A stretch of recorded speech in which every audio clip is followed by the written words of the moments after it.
Hey everyone, it's Peter Kerr from Daydream Nation, and welcome back to the channel. We have got Mike Ladano. How are you, my friend?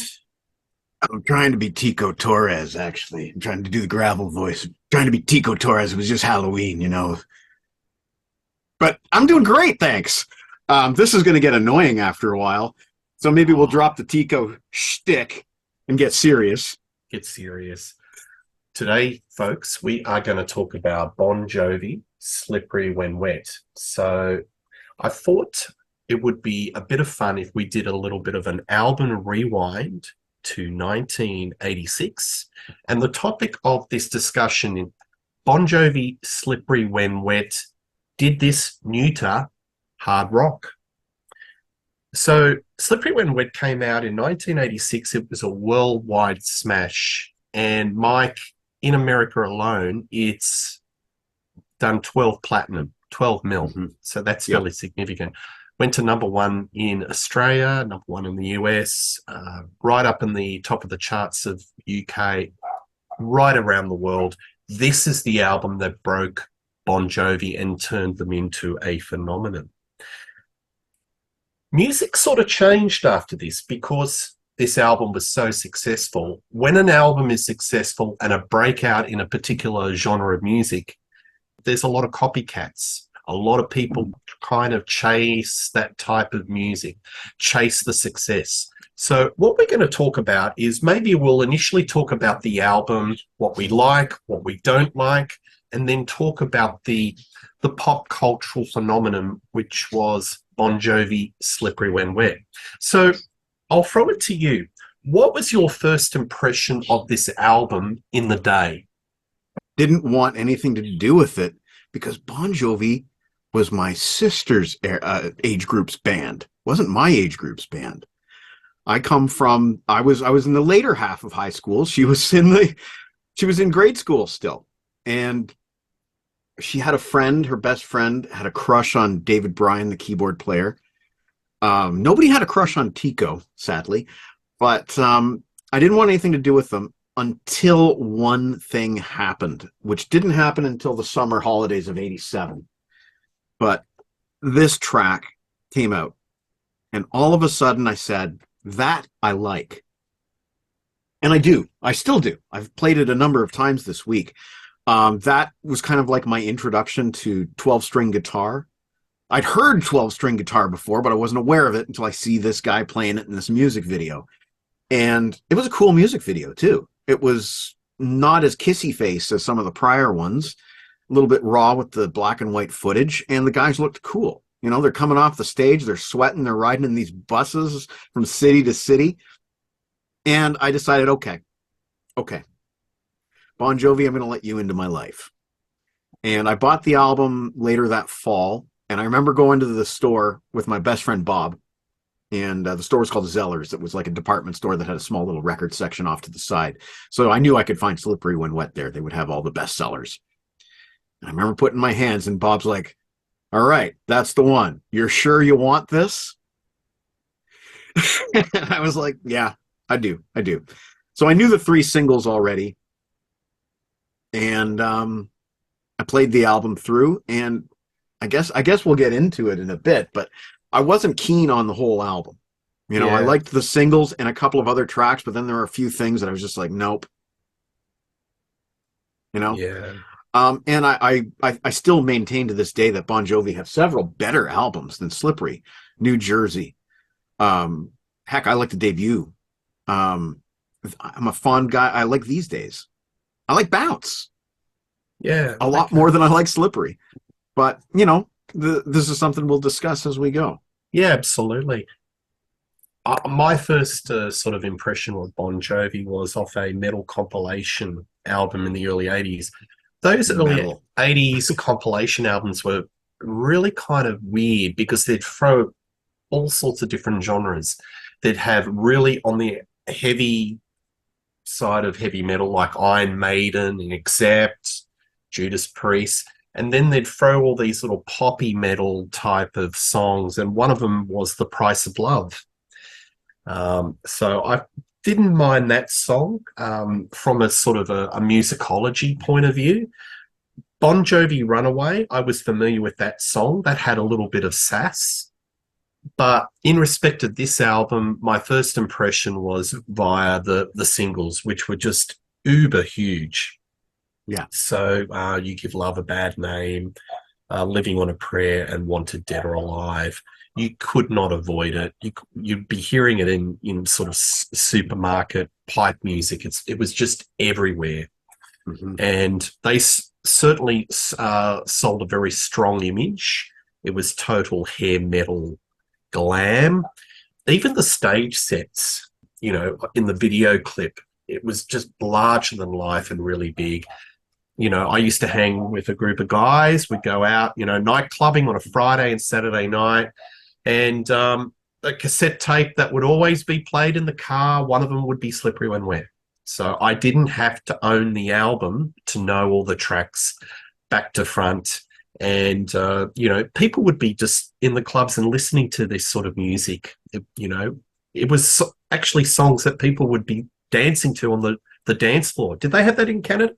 People would actually go to the clubs and dance to Living on a Prayer or, You Give Love a Bad Name. It seems funny, but well, I was only 15. I was only 15, so I don't know what they were doing in the clubs. But I can tell you that in my sister's age group, we're halfway there. Yeah. A lot of that. Yeah. A lot of goodness, man. I remember my sister and her friends writing the band members' names in the sand at the beach, like John Bon with a heart. And it was kind of Beatlemania. It really was. It really was. I saw them in 87 when they came to Australia for their first Australia tour. And the only memory that I have of that particular concert was the screaming of in the audience. So you couldn't really hear the music. So I was right up in the rafters. And these are the days where you couldn't buy good tickets, over the internet. You actually had to line up. So I think one of my mates got the short straw and he was lining up and got us tickets. But we didn't have a great seat and it was just screaming all the way through the concert. So I don't really have any sort of memories of Bon Jovi from a concert live perspective other than that sort of noise. But it was only kind of recently that I bought the album, and this is where we go into from here on end. So why don't we do a bit of a dive about all the songs? We can take it from there and then talk about more of the sort of the pop culture sort of references and, how this album did influence and change the shape of rock. So starting off with the first song on the album, which is Let It Rock. Yeah. So I'll just start it off with Let It Rock. When you hear it, the introduction, you've got David Bryan on the keys and you go, oh, wow, it's like John Lord. It's a bit doing a bit of a keyboard solo. It's a little bit Deep Purple. Very. And then the music comes in and it becomes, to me, a little bit perfunctory. It kind of plods and it's a very cliched sort of song where it's, let it rock, let it roll. And I think this is the big sort of criticism with Bon Jovi with a lot of their songwriting, especially their lyrics. They're kind of dumbed down. They're very sort of cliched, and a lot of their lyrics are like slogans. And I find this quite unusual for Bon Jovi because I was researching what was Bon's influences, and he cited Bruce Springsteen, Beatles, Leonard Cohen, Paul Simon, Tom Waits, Rolling Stones, and U2. So what did he get out of Leonard Cohen? He didn't even... Southside Johnny is his biggest influence as far as I knew. But that's the first time I would ever have thought of Leonard Cohen and John Bon Jovi in the same sentence. I think it's more of an aspirational list later in life. But good. I don't know, in like 1986, I could get any of those influences, maybe other than Springsteen, but a very much dumbed down Springsteen. And we'll get into some of the songs that sort of have a kind of a, touch on the wheelhouse. What do you think of the first song, Let It Rock? I like everything that you said about the deep purplishness of the opening keyboard. I don't know if that's a Hammond or if it's something else. I love that. I don't mind the track. You're right that it's plodding. It does have a good whoa, and you can't go wrong with a good whoa oh oh as far as I'm concerned. Um, it's not bad. It's not bad. At least it rocks. It's not a ballad. It's a start. I think there's better tracks on the album, but I would put that, if I was going to mix it up and have 5 good songs and the 5 that I'd throw away, I think Let It Rock would be among the 5 that I keep. Yeah. One thing I've got to say about this album, it is very top heavy. And in the 80s, they had this tendency to put all the singles on the first side of the album. Yeah. It is so top heavy because you've got You Give Love a Bad Name, Living on a Prayer, Wanted Dead or Alive. And then, it's so heavy and you flip over the album and the record player collapses. But it's, I would have actually put Raise Your Hands as a better opening track. We'll talk about that, but that's kind of a bit more of a, a bit more punchy. But Let It Rock is kind of, it's a bit sludgy. And I think if you want to be a converted Bon Jovi fan and you want to hear the melodic juju, that's probably not the song. As soon as you said sludgy, memory hit me, which is I never thought that this album sounded good on cassette. I never did. It always sounded muddy and, like you said, sludgy. On CD, I'm getting a lot more clarity, but when I owned it on cassette, I thought it sounded crap. All right, let's go to You Give Love a Bad Name. Oh, that was the first big single. That's not true at all. That's completely false. Over to you. What do you think? It's probably of the singles, it's the one that I care the least about. You know what? I don't even like the song, to be honest with you. It's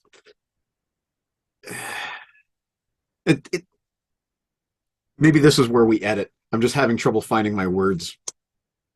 How do I want to put this? It's blasé. It's blasé. Words don't come easy, my friend. I'll edit that out. I don't know. You Give Love a Bad Name. Like, I know it's the big one, and it's got one hook. It's got one hook, and I'm sick of it. It's sick to death of it. Well, I'm sorry. I'm sorry. It certainly was the atypical gang vocal. Because metal in the mid-'80s, early to mid-'80s, maybe later '80s, was very prevalent in gang vocals. I mean, Def Leppard perfected gang vocals, but Bon Jovi took it to another level. So you got the gang vocals, and it's a call and response. You got Bon Jovi, he does his piece, and then the gang vocal says his piece. You give love, and it goes back and forth. It's memorable in the sense that you can remember the melody. It's earworm, gets in the noggin. Shit, it was number 1 for a significant period of time in the American, charts. But you know what? Australia too. Shame on John, though, for recycling, his song title. If on this single here, I don't know if I can get that on screen there. There we go. Shot Through the Heart. Right. That confused a lot of us as kids. We're like, what is this song Shot to the Heart? That's gotta be You Give Love a Bad Name. Has to be. And of course it's not. Yeah. From a perspective in regards to the lyrics, it's not going to be Leonard Cohen. It's not going to be Paul Simon or U2 or Bono. It's a very simple sort of lyric, but it sold them squillions of albums. And yeah, it sure did. And all right. Living on a Prayer. Right. What do you think of this one? Okay, so I will preface this by saying I'm really sick about hearing about Tommy and Gina and all of the other everymen that John has sung about since this song came out. But when it did come out, it was a little different from what everybody else was singing about. Tommy used to work on the docks. That wasn't what Quiet Riot were singing about.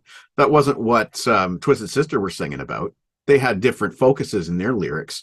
So, that was interesting. But I think the song has more of a darker feel to it. The talk box stuff was very cool. That was completely new to me at the time. I'd never really heard that before. And I remember a few kids at school, they were like, not quite sure exactly what the talk box was, and there was one kid at school that they were doing the Bon Jovi air band. You guys had air bands, where you're miming. The one guy was doing the talk box stuff on the keyboards, so nobody really knew exactly what it was in my age group. It was new to me. Living on a prayer. Living on a prayer. That's the one we're talking about. It was new to me. It sounded fresh. It had that kind of haunting opening, that fade in. I still like it. I still like it. I hated it when John reimagined it as Prayer 94 on the Oh, Crossroad album. oh yeah. But aside from that, I still like it, and I think they perform it better live today than they do You Give Love a Bad Name, which every version I've heard of that in the last 20 years just sucks. Yeah. Well, I think this is their signature song, and I can't deny it's got charm, and it's one of their best songs. And this is where the collaboration of Jovi and Sambora and Child, Lightning in a Yeah. Bottle, it tells a very simple story. It's got that us and them type of lyrical content, positivity, the underdog. And I think a lot of people actually gravitated to it. It's like a working class anthem, sort of, we can make things better. And, they see themselves through these, the protagonists in this song. It's their masterpiece. I cannot deny that. No. And but we could do a whole show that particular song was the catalyst for a change of rock, change the sounds. Well, they tried to redo it, and when they did It's My Life in, what was that, 2001? That was a shameful rewrite, in my opinion. Yeah. Did that do as well commercially? No, I mean, it gave them well over in these parts. That song actually gave them a little bit of a resurrection. Yes, it revived them. Gave them a little bit of a caffeine boost to their career. Did that not happen in the North America? It did, but it wasn't to Slippery When Wet levels of success. It was a big album. Crush was the name of that album, and I was working at the record store when that came out, and I sold a lot of copies of it, but not a lot of copies to some of the old school Bon Jovi fans who felt that they're treading old ground, they're rehashing, they're cashing in on trend. It was kind of a trend to go back to your roots. Def Leppard did it with Euphoria. It was kind of like the thing that you had to do. And it just felt like, wait a minute, they were on this other road earlier with These Days, which seemed more like an organic kind of sound, softer, more organic, maybe truer to what they were feeling. And then all of a sudden, nope, we're doing It's My Life. Yeah. We're back to Tommy and Gina and the talk box. Yeah. We're just rehashing. I think the reason why Living on a Prayer went so well is, even sonically, it just had a little bit of crunch to keep the rock audience happy, but it had enough of the pop sensibility with the keyboards, the rhythm section, to bring in the pop audience. So it was a very cross genre type of song that drew in both audiences. For a record to do 12 mil, you've got to appeal to the mums and dads and those people that just buy 3 or 4 albums a year. Yeah. Because the music that you and I love, heavy metal, hard rock, has a ceiling.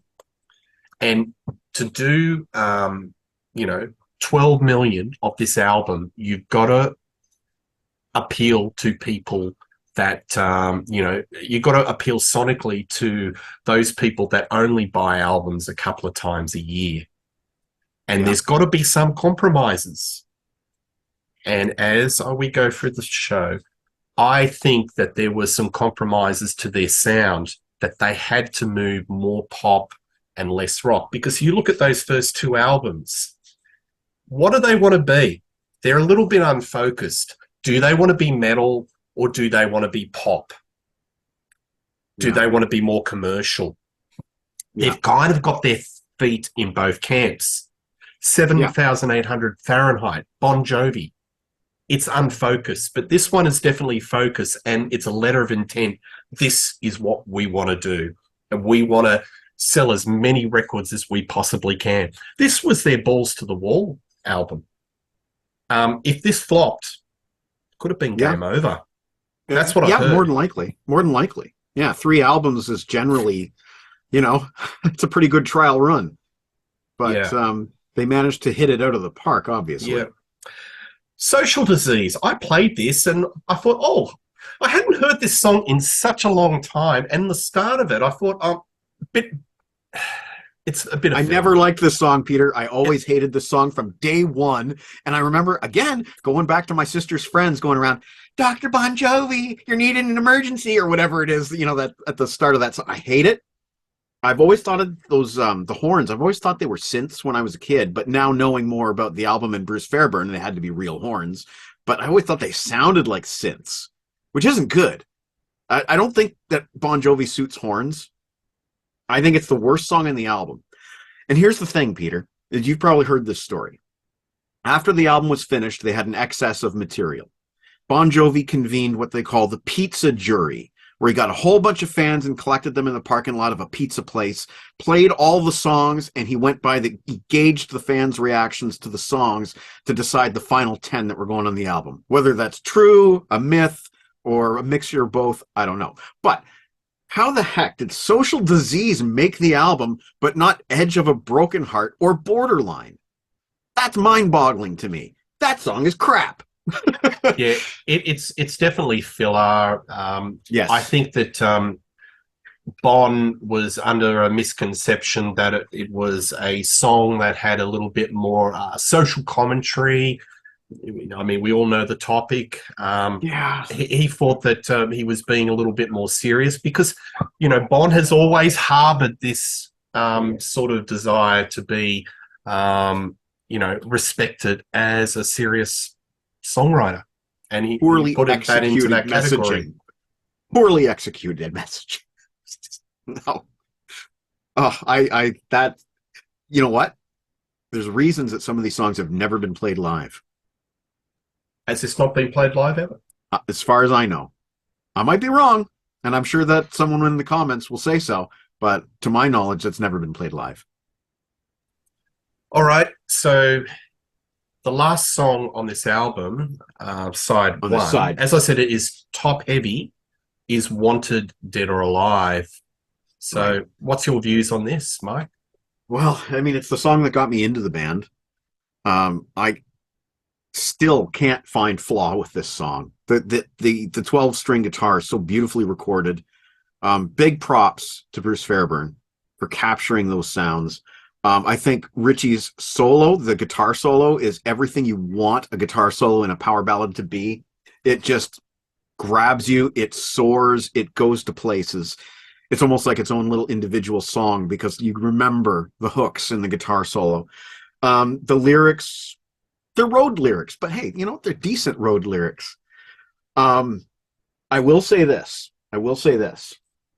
The superior version of the song, in my humble opinion, is on this rare single, the acoustic version that they did, just the two of them. And it's raw. It's really raw. It's Richie on guitar and John kind of you can hear him beating out a rhythm on his guitar. And there's an acoustic guitar solo on that thing that just gives me chills. It's so well executed. Interestingly enough, on the acoustic version of this song, instead of saying that he's got a 6-string on his back, he says he's got a Stratocaster on his back. And I kind of prefer that. But I think it's the centerpiece of the album. I think it's a masterpiece. I think it is. I think a lot of bands copied that, lyrically and musically. And, I think the sale of cowboy hats and cowboy boots just skyrocketed in the late 80s, partly due to Wanted, Dead or Alive, and partly due to the fact that these guys were wearing boots and hats. There you go. There you go. I don't like it at all. I think it's, sorry. It's cliched. The lyrics are just hackneyed, sort of imagery of cowboy songs that are it's all slogans. It just doesn't work for me. When you hear the cascading acoustic guitar bit, you think, oh, wow, this is going to be something great. And it pretends to be something more grandiose than it actually is. it's just a series of cliches put together in a song. And how many times, I mean, how many singer-songwriters have done the metaphor of the rock star as the cowboy? It's completely been done to death. And I don't like this song at all. Sorry. Oh, well, that's the show. Thanks a lot, people. I'm out. And it was responsible for all these metal bands and hard rock bands doing fake cowboy outfits. What's that all about? Cinderella and Heartbreak Station wearing cowboy outfits. Guns N' Roses flirting with cowboy outfits. All these, I saw Extreme and their bass player. What is he wearing? He's wearing a cowboy outfit. What is it? It's sort of like this faux outfit to say, hey, I'm a cowboy. I'm a rock and roller, and I run that's my lifestyle. Well, I tell you what, folks, a cowboy is Johnny Cash, where he's really lived and loved, had trouble with the law, like someone like Johnny Cash, not somebody that is, as much trouble he's had with the law is whether he was, caught in a flag-in hotel with a hooker or something. I'm telling you, this song to me is fake. I'm not saying it's real. I'm not saying that John Bon Jovi's ever sat on a horse, but no, I think it does come from a place of sincerity. I think in their own naive, young eyes, mate. It's just cliched. I've never bought it. Actually, I did a video on the Contrarians, and it was my first ever video with Marco, and we were talking about songs with bad lyrics, and I actually spoke about this song. This whole thing about the, just comparing the rock and roller to a cowboy, I just thought it was just so trite. I don't buy it, but it's a huge hit, and it inspired a lot of faux bands that followed the imagery of Bon Jovi, which was the heavy metal image with the cowboy outfit, and like bands like Daughtry. You know what I mean? Kind of even went further into that sort of Nashville country sound. Do you want to discuss that? Do you agree that this was like the gateway, the doorway, Peter, the single song to a lot of bands? Every rose has its thorn. Just like every day has its dawn. Just like every cowboy sings a sad, sad song. Cliches. Cliches, my friend. You're not wrong about any of it. Just that I'm coming from a different point of view. I'll just remind you, Springsteen, Beatles, Leonard Cohen, Paul Simon, Tom Waits. Hello, Tom. Okay. Rolling Stones.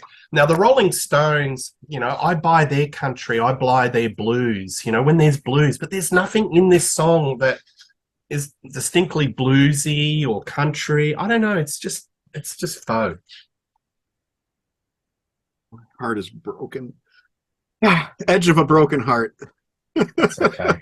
I don't know. I just, and maybe it's just partly naivety and nostalgia, but I don't know. I can't help but feel that they are coming from a sincere place. We know John grew up in all those movies, those cowboy movies. He's always talking about it.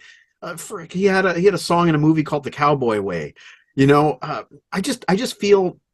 I mean, I've never been to space or anything like that, but if I put out a concept album about going to the moon, I'd be coming from a sincere place, because that's where my heart is. That's where my head is. It's about as cowboys howdy doody. Come on, seriously. You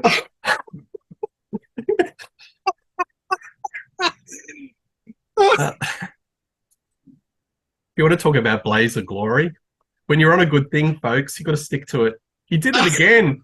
He did it again. Yes, he did it again. Do you want to briefly just talk about that? What did you think of that song? Did you like that one too? I love the album. I've written an extensive review of that album. It's really interesting trivia.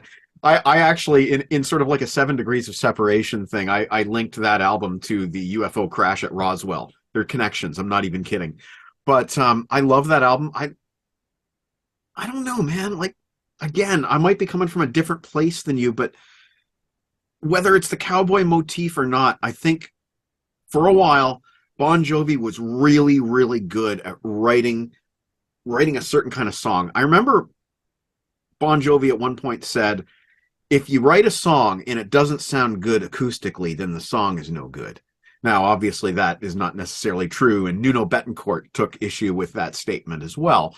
But something about John writing those songs, Blaze of Glory, I love that song, man. I love that album. 5 out of 5 stars. Go check out my review. All right, let's talk about side 2. Yeah. A lot of filler. Okay. A lot of filler. Do you still want to talk about it? Side I do. We might as I well, want to talk. I want to talk about a couple of songs. First of all, raise your hands. I was going to say. Hands. That's. I was going to say, Peter, have you seen a movie called Spaceballs? Yes, I have. Raise your hands. That's a scene. I believe when they're introducing the character of Lone Star and his flying Winnebago, I believe that's the song that's blasting on their ghetto blaster. Later on in the soundtrack, you get "Good Enough" by Van Halen. So, you got Bon Jovi and Van Halen on one soundtrack. And Raise Your Hands didn't appeal to me until I saw that movie in the theater and that moment happened. When that Winnebago's coming at me and that song's blasting on the radio, I'm like, Bon Jovi. And then I went back and listened to it again. I'm like, it clicked at that moment. Without Love, that's an unnecessary ballad. I don't mind I'd Die For You. It's a pretty good. It's another one of those Romeo and Juliet songs, though. Yeah, I put a degree of separation with Bed of Roses. I could see a little bit of a linkage. He was leading up to that song from that one. Yeah, Never Say Goodbye. It's a decent ballad, but there's a better acoustic version on the 2 CD Keep the Faith collection that I have. There's an acoustic version of Never Say Goodbye that's better than the album version. And I think Wild in the Streets is a great closer, although I was disappointed it wasn't Wild in the Streets by Helix. But I do think it's a great closer. It's nice and rowdy. You got kind of that, I feel like I'm in New Jersey. I feel like I'm in the streets of Jersey. I feel like I've been transported there. I feel like I'm there with John and his buddies, and they're just hanging out. Whether John had all these different adventures that he sings about in his lyrics, or if they're, a friend of a friend of a friend of a friend, I think he's a decent storyteller for a certain kind of song, but he's done way too many of them now. I've heard way too many songs about Joey and all these other different characters that he grew up with, Billy and Tommy and all these guys. I've heard enough. And I've also, honestly, I've heard enough songs about work for the working man. I don't know if the Bon Jovi well is dry. I think it probably is. It's a dry county, man. Yeah, my biggest complaint about this album is that Bon Jovi has all these songwriting heroes, but the way he writes is very cliched. Yeah. He doesn't use a lot of deep metaphors. It doesn't seem very deep. He tells these stories, but they're very simple and they're dumbed down. But hey, it appeals to a lot of people, and a lot of people bought it. I think that you hit upon the formula there. Well, I mean, it's not a formula because it's not that simple, but yeah, you do want to make it accessible to the maximum amount of people. Lowest common denominator. I'm doing way too many air quotes tonight, by the way. I think the biggest crime with this album, with the benefit of 2020 hindsight, is that they didn't ditch 2 of the weaker songs and put on Borderline and Edge of a Broken Heart, which are both vastly superior to some of the weaker songs that we've talked about. It would have improved the album tenfold. I think Bon Jovi, this was an album that had to happen for them to have a certain level of success to give them the freedom to do other things. And I think the other things that came to fruition, especially on New Jersey and Keep the Faith, are vastly superior. I'm not saying that John turned into a poet overnight. I'm not saying that the lyrics are an improvement. They're still lowest common denominator. I mean, a song as epic as Dry County, which is as close as John Bon Jovi's ever going to get to progressive rock. He's still doing it's still the work for the working man, Yeah. It's still Tommy and Gina. And that's all it's going to be. And you can't convince me. Sure, at one point, that was something he could relate to in his life, but that was 35 years ago or something along those lines. You can't tell me that John Bon Jovi can still write those lyrics from a place of sincerity. It's like what Paul Stanley said a long time ago. what do I have to complain about? What am I going to do? Write a song called "My Butler Got the Flu"? You Yeah.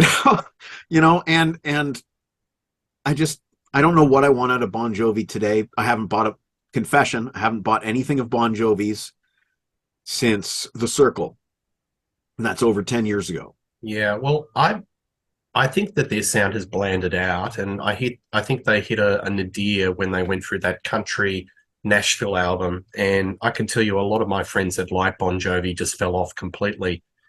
But my complaint with this album is how a lot of the crunch is sort of, there's a little bit of crunch, but it's neutered. Richie Sambora, who I think is a very average guitarist, is kind of very neutered in regards to it. He doesn't, there's no real guitar solos. They're very perfunctory runs.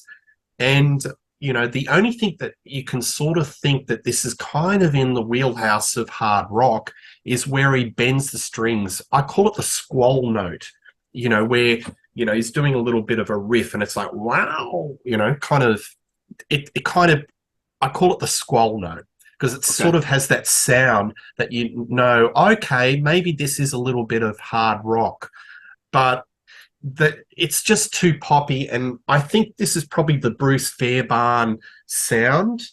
A lot of It it, is. you know, you listen to all the other albums that he put his fingerprints on, and it certainly has that sort of touch.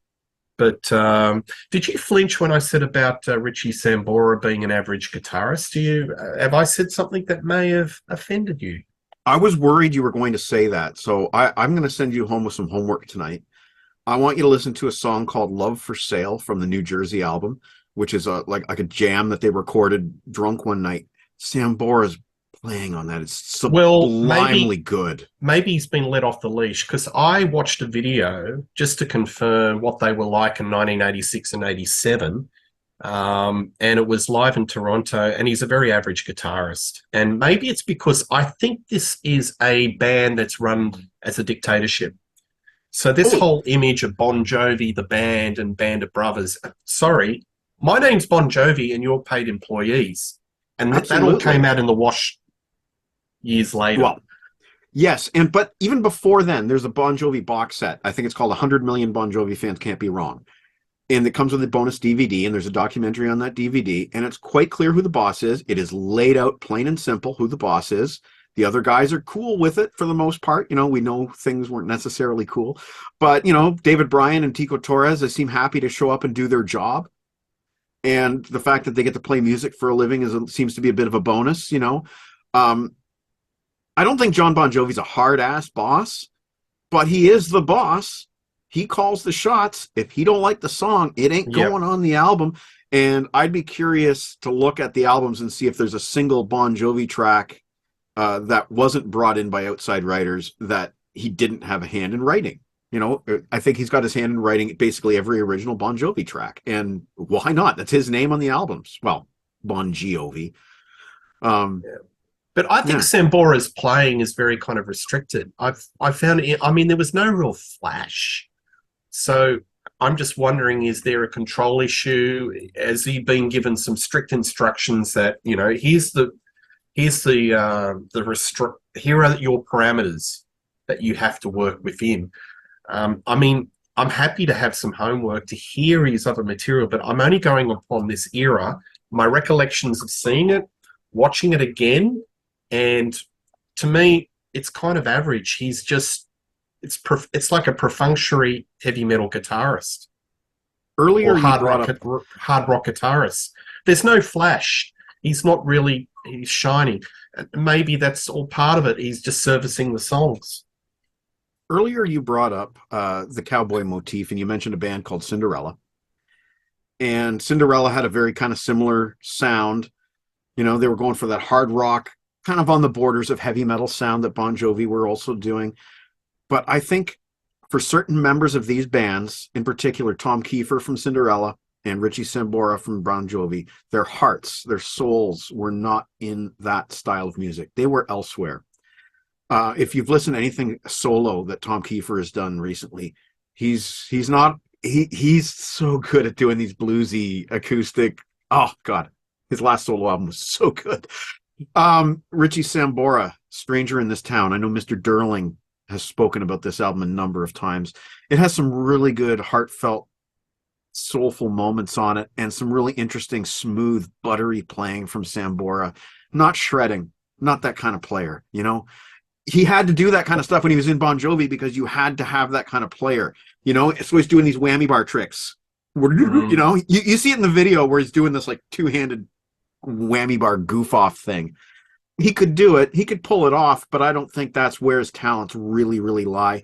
And I got to be honest with you, though, as much as I'm a pro Sambora booster, and as much as I will always say that he is the best singer in that band, as a solo artist, I only own the one album. He needs John. He needs John as much as John needs him. They are a pair. They are the Jagger Richards. They are the Simmons Stanley. You need those two guys to have the chemistry, to make it cook. And I stopped listening to Bon Jovi when he left the band. I don't listen to the Phil X version. I have no interest at all. And I haven't followed Sambora solo either. I love Richie Sambora, but I think I need him with Bon Jovi. Oh, one other track to check out if you're into the shredding. There's a solo track called Mr. Sambo that he did on a CD called The Guitars That Rule the World, instrumental track. Are you sure? That's a shredder. What's that called? Mr. Sambo.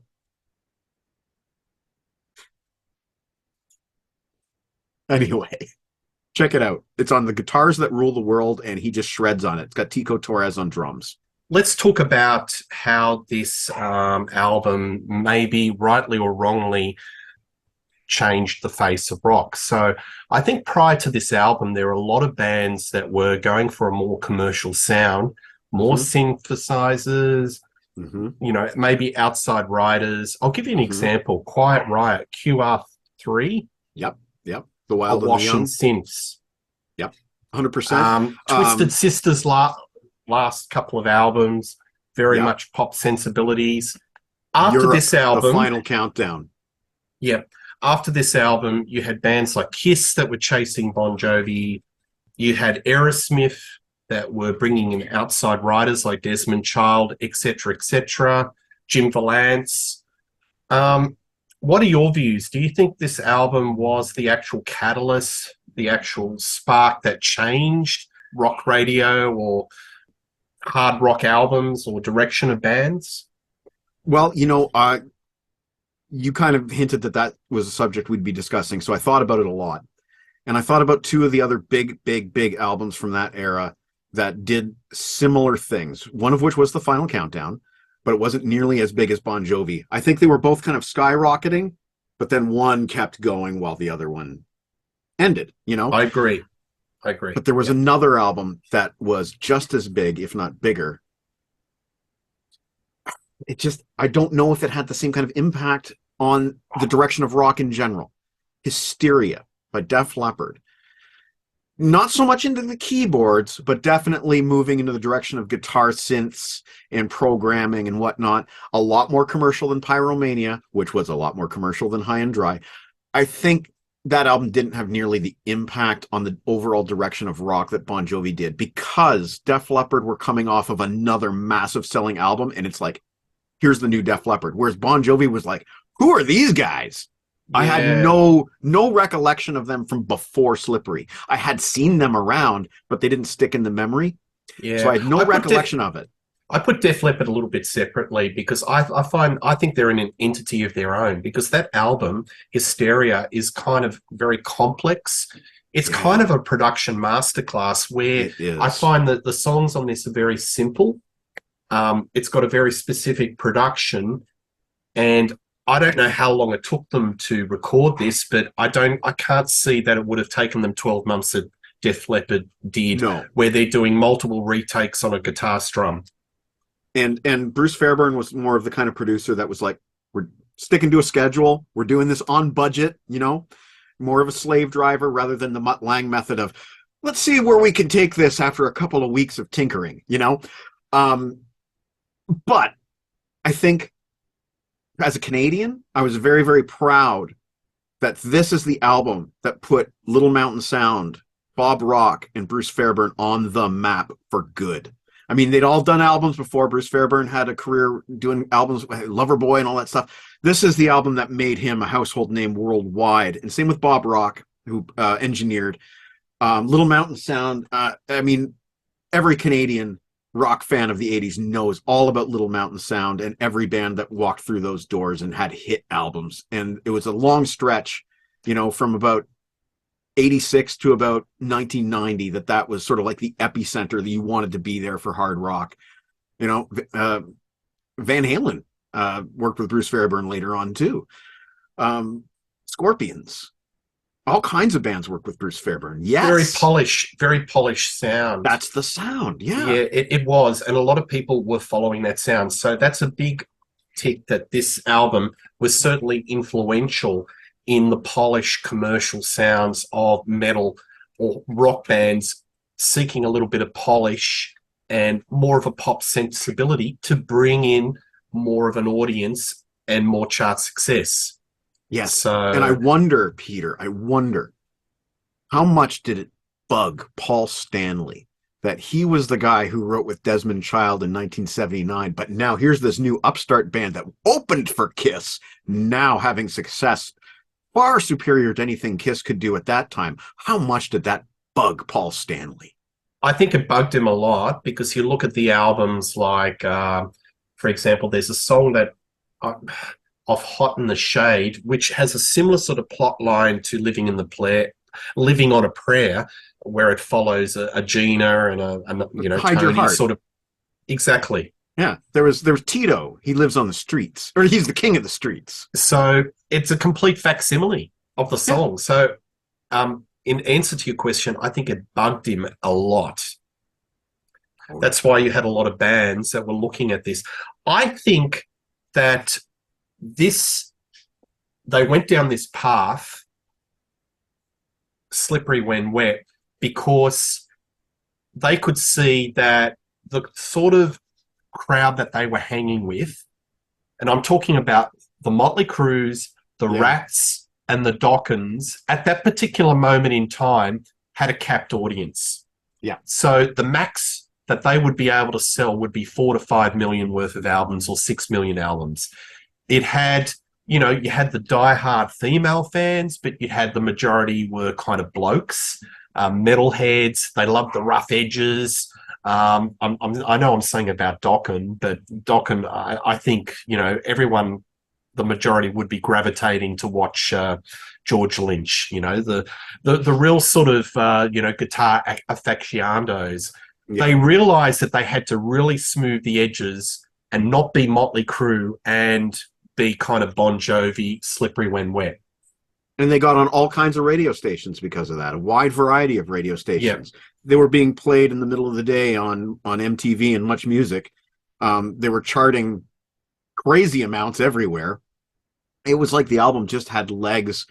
They hit that formula. Like you say, they had to neuter it slightly. They had to, or as I like to say, they had to sand off the edges. And it worked.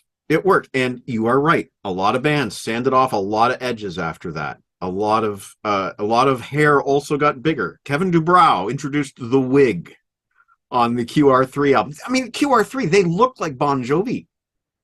They do. I looked at the historical timeline because I was going to bring this into the argument that QR3, but it actually came out a couple of months before this album. So I couldn't really bring QR3 to say it was influenced by Slippery When Wet, only to say that bands in that time were definitely looking for something more commercial. But to be quite frank, that was one of the songs that one of the albums I was thinking that may have been influenced, but from a timeline, it doesn't sort of match up. But isn't it interesting that Bon Jovi definitely shed their metal clothes in respect of, their Rats and Motley Crues, like 10 years later, they sort of, they were, didn't want to have anything to do with that. If I remember correctly, around this time, they really stripped down their set list of the old tracks from the first and second albums. They would play Runaway and In and Out of Love, and I don't know what else, but, they definitely focused on the new songs. Then they would throw in a couple of covers to fill out the set. And of course, then they had to go right back in the studio and write another one. But yeah, they definitely didn't look very metal anymore. They didn't really shred all that much. They were on this new path, and they were bound for glory. I can't blame them. I can't. They wanted this. This is what John wanted, and he did what he had to do. And if the trends of the time were different, if the trends at the time were to go in a different direction, that probably would have been where the record label and Fairbairn would have kind of steered them, and we'd have a different history. But this is what it took to have the success that man, he specifically wanted. He wanted that brass ring. Absolutely. Another interesting thing about the I kind of call it embarrassment, because I've heard stories where a lot of Bon Jovi fans have gone to fan sessions or Q&As, and a lot of the fans, they rattle out, "Oh, why don't you play this? Why don't you play that?" off the first two albums, and John just has one answer. Yeah, it's like he's kind of embarrassed, but he did mentor he mentored Cinderella, and he mentored Skid Row, which is significant more hard hitting, more bluesy, more Americana than them. Yes. And he also gave a boost to Aldo Nova, who was an influence on John and played on the first album, and later on played on Blaze of Glory for John, and was signed to his record label Jamco. He and of course, the Skid Row thing, that didn't end well. There were arguments between them over publishing, and I'm not really sure how far he took Cinderella. I remember that John and Richie were in the video for Somebody Save Me. Do you remember that, when the groupies are rushing towards the band and then they go right past them? There's John and Richie. I love that. I thought that was hilarious. I really did. Well, one thing's for sure, Mike, you have to say this is one of the signature albums of the 80s. And I'd have to say the next milestone album, that if you were going to do a map of milestones in hard rock and heavy metal, would be Appetite for Destruction. So between this album and Appetite Destruction, I think Bon Jovi were the conquering heroes of how albums should sound like. Polish, muted guitars, maybe a little bit of synth, very shiny production. And, 1987, 88, when Appetite for Destruction, when it went all organic, Stonesy, Aerosmith, that was the next trend. Yeah, 100% agreed. 100%. And then, of course, you had all the sound-alike bands, LA Guns, Faster Pussycat, blah, blah, blah, blah, blah, blah, blah. But you're definitely right that the synth creeped into a lot of albums. But that, even Iron Maiden, completely separate from the Bon Jovi thing, were adding synths. And it was just a thing. I think it was new tech, and it was exciting for people. Yeah, absolutely. And I think another point I just want to quickly make is, I think the divide between the bands that were in that pop metal sphere and the meat and potatoes metal bands, like Iron Maiden, Judas Priest, maybe a bit of Scorpions, was widening sonically.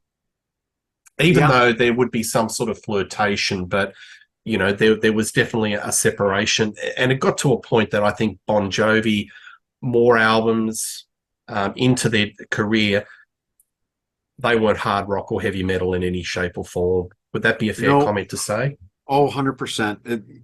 They stopped being hard rock, heavy metal. I don't know exactly when. Probably around New Jersey, maybe. Well, there's still some hard rock on New Jersey, but I think by Keep the Faith, they were kind of past all that, and they were a different kind of animal. Would you say New Jersey was kind of going into the Mellencamp, Springsteen area sphere more than ever? 100%. But I also think it's the best thing that they've ever done and ever will do.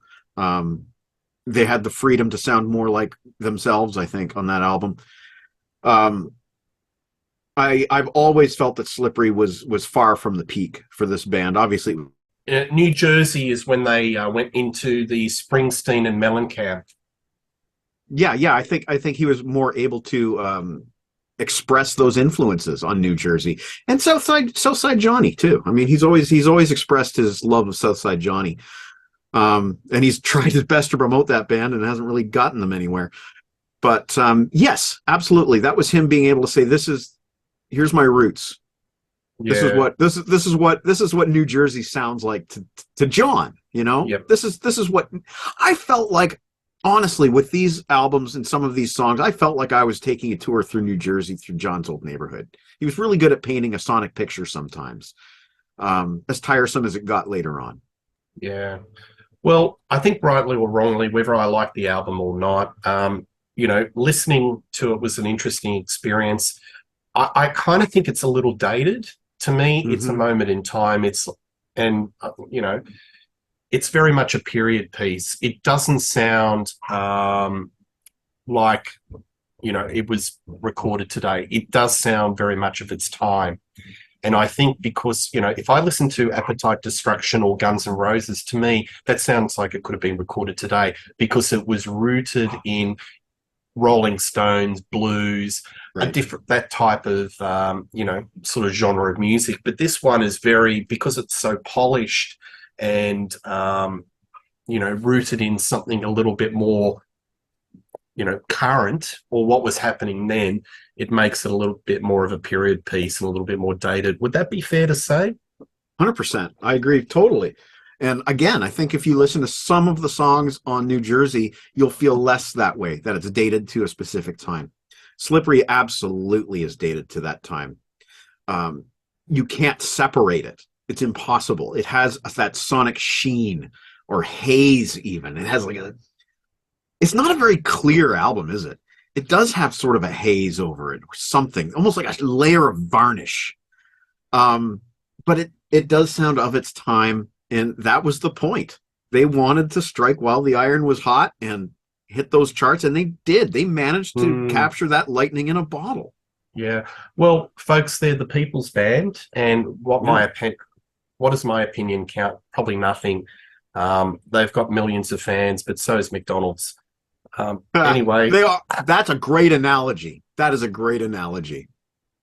But look, there are some songs on this album I find are really good, but I think it's not the strongest album, but it sold a bucket load, and it definitely had an influence on rock. Too much influence. Far too much influence. Mike Ladano, always a pleasure to have you on this show. I hope that I didn't offend you too much. And look, folks, it's just an opinion. Put your opinions, good, bad, or indifferent. Please check out Grab a Stack of Rock. It's a wonderful channel. I love going on that show. I have so much bloody fun.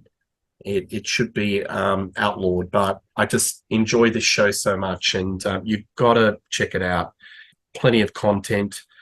And speaking of content, please like and subscribe to this little channel, Rock Daydream Nation. We do lots of shows, but one thing's guaranteed.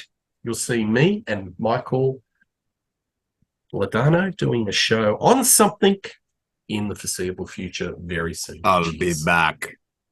See ya.